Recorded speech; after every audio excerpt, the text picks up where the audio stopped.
Goa Organics వారి skin care, hair care, wellness products కోసం AP, తెలంగాణలో డిస్ట్రిబ్యూటర్లు కావాలను వివరాలకు స్క్రీన్ పైన ఉన్న నెంబర్కి కాల్ చేయండి. Welcome to Suman TV. నేను మీ మునీంద్ర.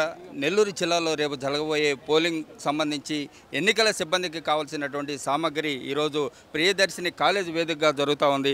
ఈ కాలేజ్ వేదికగా ఇక్కడ నెల్లూరు సిటీ అండ్ రూరల్కి సంబంధించినటువంటి పోలింగ్ కేంద్రాలు, అదేవిధంగా పోలింగ్ సిబ్బంది కేటాయింపు, వారికి కావాల్సినటువంటి సామగ్రిని అందుకోవడం చేస్తూ ఉన్నారు. అయితే ప్రస్తుతం ఇక్కడ ఉన్నటువంటి రిటర్నింగ్ ఆఫీసర్, అదేవిధంగా నెల్లూరు మాలోల గారు ఉన్నారు. వారికి సంబంధించి కొన్ని విషయాలు అడిగి తెలుసుకునే ప్రయత్నం చేద్దాం. సార్ చెప్పండి, అసలు ఈ సామాగ్రికి సంబంధించి రేపు పోలింగ్ సంబంధించి ఎలాంటి ఏర్పాట్లు జరుగుతున్నాయి? సో ఇప్పటికి దాదాపుగా 2500 మంది పోలింగ్ సిబ్బంది రావాల్సి ఉంది. అందరూ కూడా వచ్చారు. రిజర్వ్ కొందరు ఒక 5% అండ్ బిలో అబౌట్ ఆబ్సెంటీస్ ఉన్నారు. వాటిలో రిజర్వ్ నుంచి పోల్ నుంచి మనము రీప్లేస్మెంట్ చేయడం జరుగుతూ ఉంది.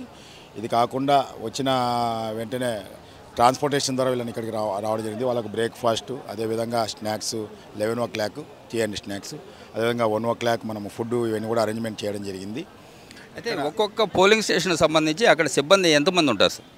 ఇక్కడ ప్రిసైడింగ్ అధికారి కాకుండా ఇంకొక 5 మంది ఉంటారండి. దాంట్లో ఈ 5 మంది 6 మంది టీమ్స్ ఒక పోలింగ్ స్టేషన్స్లో ఉంటారు. వీరికి ప్రతి ఒక్కరికి కూడా ఏ డ్యూటీ అనేది వాళ్ళకి ట్రైనింగ్లో కూడా చెప్పడం జరిగింది. ప్రిసైడింగ్ అధికారి వీళ్ళకంతా లీడర్ అనమాట. అయితే ఒక ప్రిసైడింగ్ ఆఫీసర్ కాకుండా మరో 5 మంది ఉంటారు. స్పేర్లో ఏమన్నా ఉంటారా సార్ సిబ్బంది? ఇది కాకుండా ఈ క్రిటికల్ పోలింగ్ స్టేషన్స్లో మనము 36 పోలింగ్ స్టేషన్లో మైక్రో అబ్జర్వర్స్ కూడా పెట్టడం జరిగింది. 193 పోలింగ్ స్టేషన్లో వెబ్ కాస్టింగ్ ఉంది కాబట్టి వెబ్ కాస్టింగ్ చేసే వాళ్ళు కూడా వాళ్ళు ఉంటారు. ఇది డైరెక్ట్గా ఆర్ఓ దగ్గర నుంచి సిఇఓ, మన చీఫ్ ఎలక్షన్ కమిషన్ వరకు అందరూ కూడా ఇది చూడవచ్చు. లైవ్ వాళ్ళకు కూడా లింక్ కూడా ఉంటాయి కాబట్టి ప్రతి ఒక్కరు వాచ్ చేస్తూ ఉంటారు. ఇది యాజ్ ఫార్ ఇది కాకుండా పోలీస్ ఫోర్స్ అనేది ప్రత్యేకంగా. ఓకే సార్, పోలింగ్ కేంద్రానికి సంబంధించి సిబ్బంది అయితే 5 నుంచి 6 మంది ఉంటారు. వారికి ఎలాంటి సామాగ్రి అందజేస్తూ ఉన్నారు ఆ పోలింగ్కి సంబంధించి? ముఖ్యంగా పోలింగ్ సంబంధించి ఈవీఎం చాలా ఇంపార్టెంట్. ఈ ఎలక్షన్స్ అంతా ఈవీఎం అంటే బియూ, సియూ అండ్ వివిప్యాట్, అది ప్రింటర్ మనకు కనబడుతుంది ఎవరికి ఓటేస్తున్నాం అనేది. ఈ 3 ఉంటాయి కాబట్టి వాటితో పాటు ప్రతి ఒక్క దానికి కూడా marked copy of electoral role అని చెప్పేసి ఓటర్ల జాబితా ఇవ్వడం జరుగుతుంది. ఇంకొకటి ఆర్డినరీ కాపీ కూడా ఇవ్వడం జరుగుతుంది. ఇది కాకుండా దానికి సంబంధించి అనేక స్టాచ్యుటరీ ఫామ్స్, స్టాచ్యుటరీ కవర్స్ ఇవన్నీ వాళ్ళు ఇవ్వాల్సి ఉంది. ఇది అనేక మెటీరియల్స్ కూడా ఉన్నాయి. ముఖ్యంగా ఇండెలిబుల్ ఇంక్ చేతికి వేసేది, అదేవిధంగా ఆరో క్రాస్ మార్కు, టెండర్ బ్యాలెట్ పేపర్లు ఇవన్నీ కూడా ఇస్తున్నాం. ఇవన్నీ కూడా లిస్టులో ఉన్నాయి. దాని ప్రకారంగా చెక్ లిస్ట్ ప్రకారంగా వాళ్ళు వెరిఫై చేసుకొని ఇప్పటికే తీసుకోవడం జరిగింది. సార్, గతంలో చూస్తే కొన్ని జరిగినటువంటి ఎన్నికల్లో ఈవీఎం ప్యాడ్లు ఒక టెక్నికల్ లోపాలతో అవి పనిచేయకపోవడం, ఆ విధంగా జరిగినటువంటి సంఘటనలు ఉన్నాయి. అలాంటి సందర్భాల్లో మీరు ఎలాంటి ఏర్పాట్లు చేస్తారు? సో మంచి ప్రశ్న. ఇది ఎక్కువ శాతం 99% ఇప్పుడు మేము ఈ కమిషనింగ్లో వాటిలో చూడడం జరిగింది. ఎక్కడ కూడా మనకు ఈ యొక్క ఈవీఎంస్లో ఎటువంటి ఇబ్బందులు రాలేదు. అదిగాక 5% దాకా 1000 మనము పోల్ చేయడం కూడా జరిగింది. అది కూడా ఎక్కడ కూడా ఇబ్బంది రావడం జరగలేదు. అయితే ఇప్పుడు మీరు చెప్పినట్లుగా ఎక్కడైనా ఇబ్బంది వచ్చినప్పుడు 3 బెల్ ఇంజనీర్లు వేయడం జరిగింది.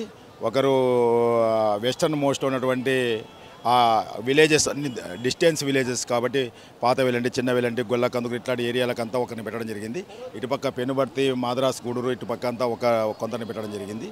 టౌన్లో ఒకరిని పెట్టడం జరిగింది. వీళ్ళు కాకుండా 5 మంది తహసీల్దార్లు కూడా ఈవీఎంస్ పెట్టుకొని ఉంటారు. సెక్టర్ ఆఫీసర్స్ కూడా మనము దూరంగా ఉండే వాళ్ళకు 2 ఈవీఎం సెట్స్, అంటే బియూ, సియూ అండ్ వివిప్యాట్ కలిపి ఒక సెట్, ఆ విధంగా చేయడం జరుగుతుంది. ఇది కాకుండా 5 మంది తహసీల్దార్ల దగ్గర కూడా ఉంటుంది. వీళ్ళందరూ కూడా ఎక్కడైనా కానీ సెక్టర్ ఆఫీసర్స్, వీళ్ళు ఏఎల్ఎంటీస్ అందరం కలిసి 5 మంది ఏఆర్ఓలు అందరూ కూడా రెడీగా ఉన్నారు. ఎక్కడైనా కానీ ఉన్నప్పుడు సాధ్యమంతవరకు ఏదైనా కనెక్షన్ సరిగ్గా చేయడం వల్ల ప్రాబ్లం ఉంటే అక్కడే రెక్టిఫై చేయడం జరుగుతుంది. ఖచ్చితంగా బెల్ ఇంజనీర్ల యొక్క సాయం తీసుకుంటారు. ఒపీనియన్ తీసుకొని ఆ ఎర్రర్ ఏమొస్తుందో వాళ్ళకి చెప్పి ఇది ఖచ్చితంగా రీప్లేస్ చేయాలన్నప్పుడు వాళ్ళు ఇమీడియట్గా రీప్లేస్ చేయడం జరుగుతుంది. సార్, రేపు ఎన్ని గంటలకు పోలింగ్ ప్రారంభమవుతుంది? ఎన్ని గంటల వరకు కొనసాగుతుంది? యాక్చువల్గా 7 గంటలకు పోలింగ్ ప్రారంభమవుతుందండి. 7 గంటల నుంచి సాయంకాలం 6 గంటల వరకు మనకు ఇచ్చినటువంటి షెడ్యూల్ ప్రకారంగా ఉంటుంది. చివరన 6 గంటలప్పుడు ఎవరన్నా కనుక్కుంటే ప్రిసైడింగ్ అధికారులు క్యూలో ఉండే వాళ్ళకందరికీ కూడా చీటీలు ఇచ్చేసి వాళ్ళను కూడా ఎంత మంది ఉంటే వాళ్ళకందరికీ కూడా ఇవ్వడం జరుగుతుంది. దాని తర్వాత గేట్లు క్లోజ్ చేస్తాం కాబట్టి మిగతా వాళ్ళని అనుమతించడం జరగదు. ఇది అయితే పోలింగ్ ప్రారంభానికి ముందు మాక్ లైవ్ లాంటి పోలింగ్ లాంటివి ఏమన్నా ఉన్నాయా సార్? మాక్ పోల్ అనేది మ్యాండేటరీ, స్టాచ్యుటరీ, ఖచ్చితంగా చేయాల్సినటువంటి ప్రక్రియ. 50 మాక్ పోల్స్ చేయాలి. ఇది పోలింగ్ ఏజెంట్ల సమక్షంలో జరుగుతుంది. అందుకోసమే గంటన్నర ముందర అందరినీ రమ్మని చెప్పడం జరిగింది. సో పోలింగ్ అధికారులు అందరూ కూడా 5 గంటలకే రెడీగా ఉంటారు.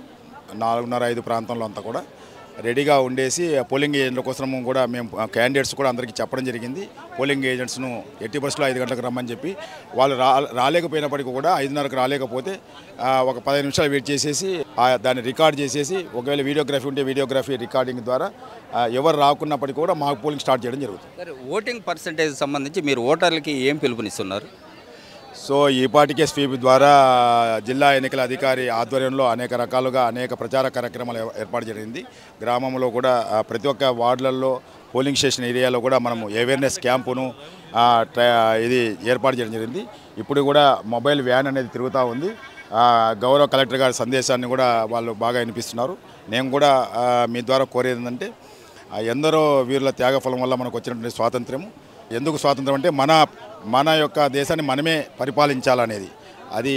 కాబట్టి అది ఓన్లీ ఈ యొక్క ఓటు హక్కు ద్వారానే సాధ్యం. కాబట్టి దయచేసి మనమందరం కూడా స్వాతంత్ర వీరుల యొక్క త్యాగం వృధా కాకుండా ప్రతి ఒక్కరు కూడా ఆ యొక్క ఓటు హక్కు వినియోగించి మన ప్రభుత్వంను మనమే ఏర్పాటు చేసుకునే దాంట్లో మీరందరూ కూడా సహకరించాలని కోరుకుంటున్నాను.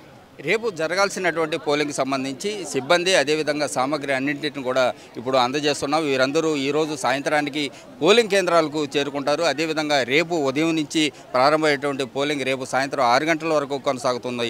అదేవిధంగా అధికారులు ఎక్కడైతే ఇక్కడ ఉన్నటువంటి ఓటర్లు అందరూ కూడా తమ ఓటు హక్కుని వినియోగించుకోవాలని ఇప్పటికే చేసినటువంటి చైతన్యం ద్వారా అదేవిధంగా ఓటింగ్ పర్సంటేజ్ని పెంచేందుకు కూడా అధికారులు అన్ని ఏర్పాట్లు చేశారు. కెమెరామెన్ భాషతో మునీంద్ర, సుమన్ టీవీ, నెల్లూరు.